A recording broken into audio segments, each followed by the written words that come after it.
All right, I'm back with another aviation analogy when it comes to communication. It's important that your communication with your family members be effective. And what do I mean when I say effective? Communication is not only about giving and receiving information, it's also about influencing people to take certain actions.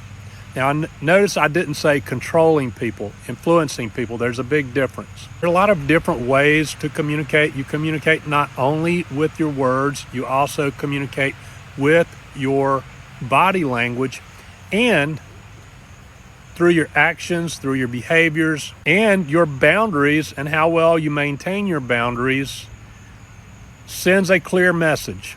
If you're able to sit up in the cockpit and put on a headset and listen to the radio communications when a pilot is flying into a busy airport, man, it's just a flurry of things going on the radio. A lot of things happening really fast, and you really have to pay attention. You really have to listen closely.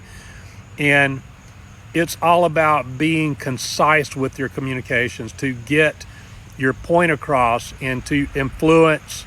That air traffic controller is attempting to influence the pilot to take certain actions to avoid a mid-air collision or some other type of catastrophe. People are not always going to be receptive to your communication, to the information you're trying to give them, or the ideas you're trying to get across to them, or the actions you're trying to influence them to take.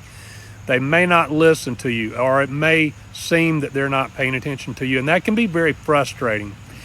But I want to put the power back in your hands. I want you, as the parent, to take ownership of your communication. If the person that you're attempting to communicate with is not responding to your communication the way that you would hope they would, figure out how to communicate differently. Change your method of communication, or find ways to become more effective with your communication. Think about you. What can you change? Because you can't, no matter how much you yell or no matter how much you wish they would listen to you, shaming, that sort of thing is not going to work. Give up the ways that will make things worse or that will not work, and figure out how to change yourself and how to become more effective with your communication so that you can get your point across to them and that you can influence their behavior, influence them to change. And you have to be patient with this. I'm a work in progress. I still have a long way to go to become as good of a communicator as I would like to be.